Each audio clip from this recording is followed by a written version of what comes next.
जी, बहुत-बहुत धन्यवाद।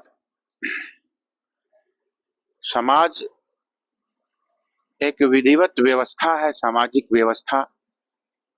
और सामाजिक व्यवस्था यदि दुरुस्त रहता है, तंदुरुस्त रहता है, तो वो हमारा राष्ट्रीय व्यवस्था, राष्ट्रीय अवधारणा भी मजबूत होता है। धार्मिक, सामाजिक, व्यावहारिक ये सभी कुछ मजबूत होता है। तो शास्त्र जो हमें निर्देश करता है, शास्त्र हमें यही निर्देश करता है कि हमें हर चीज में स्वस्थ होना चाहिए। हमारे यहाँ 4 आश्रम बनाए गए हैं। सर्वप्रथम आश्रम है, उसका नाम है ब्रह्मचर्य आश्रम। ब्रह्मचर्य आश्रम में यदि हम पूर्णतः स्वस्थ रहते हैं, स्वस्थ पूर्वक ब्रह्मचर्य आश्रम का पालन करते हैं, तो हमारा गृहस्थ आश्रम भी स्वस्थ रहता है। और जब गृहस्थ आश्रम स्वस्थ रहता है, तब हम वानप्रस्थ आश्रम में भी स्वस्थ स्वस्थ पूर्वक अपने ब्रह्मचर्य आश्रम से के माध्यम से वानप्रस्थ आश्रम को भी स्वस्थ बना करके, और पुनः जब हम भगवान के शरणागत को प्राप्त करते हैं, संन्यास आश्रम में प्रवेश करते हैं, तो वो भी हमारा पूर्णतः स्वस्थ होता है।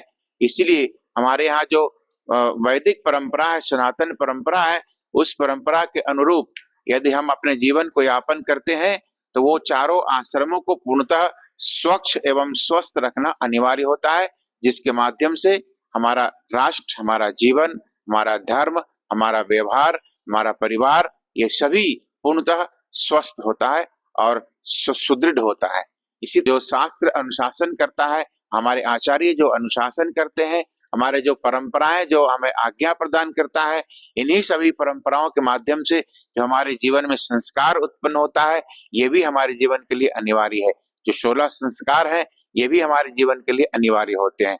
इसलिए हमारे जीवन पूर्णतः स्वस्थ बने, सुखी बने, आरोग्य बने और उत्कर्षपूर्ण हमारा राष्ट्र हो, समाज हो, धर्म हो, परिवार हो, इसके लिए जरूरी है कि हम शास्त्र के अनुरूप अपने जीवन को यापन। जो पूर्णतः हर व्यक्ति अपने अनुरूप यदि वार्ता करते हैं, तो वो उनका अलग विषय है, परंतु मैं जो बता रहा हूँ वो शास्त्र के अनुरूप बता रहा हूँ। तो ये कि जो शास्त्र शास्त्र में ऐसा उल्लेख है कि ब्रह्मचर्य आश्रम, फिर गृहस्थ आश्रम, वानप्रस्थ आश्रम, फिर संन्यास आश्रम। इसलिए आप तो उनकी बात से कितने सहमत हैं? वो यदि शास्त्रोक्त वार्ता किए हैं, तो हम उनके और शास्त्र के माध्यम से हम सहमत हैं।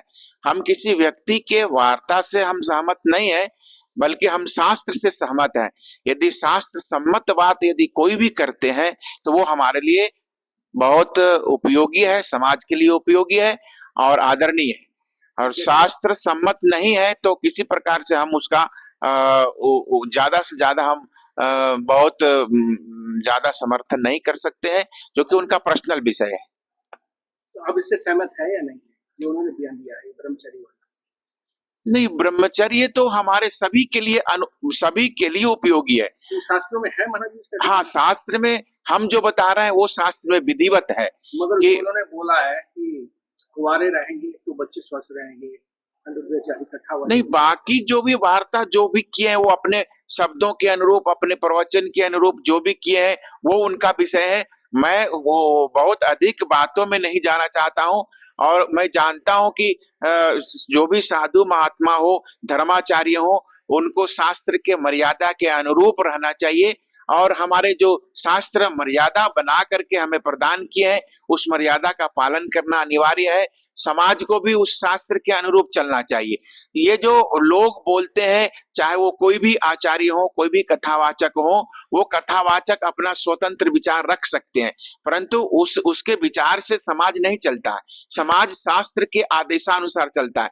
जैसे राष्ट्र हमारे कानून के अनुसार चलता है, वैसे ही हमारा जो धार्मिक परंपरा है, वो धर्मादेश जो होता है, वो धर्म शास्त्र के अनुरूप चलता है, किसी व्यक्ति के कथन से नहीं चलता है। धर्म के अनुशासन जो है, धर्मादेश धर्म शासन के अनुरूप चलता है और धर्म शास्त्र के आरक्षण और संरक्षण में चलता है। इसलिए हम हमेशा ही यही बताएंगे आपको कि जो भी व्यक्ति हो, समाज हो, धार्मिक व्यक्ति हो, कथावाचक हो, प्रवचन करता हो, साधु महात्मा हो, ये सभी लोग हमारे उस धार्मिक ग्रंथों से अब सभी आचरण युक्त होते हैं और उस आचरण के अनुरूप जो व्यवहार करते हैं तो वो आदर्श युक्त होता है और समाज उपयोगी होता है, धर्मपरायण होता है, राष्ट्र उपयोगी होता है।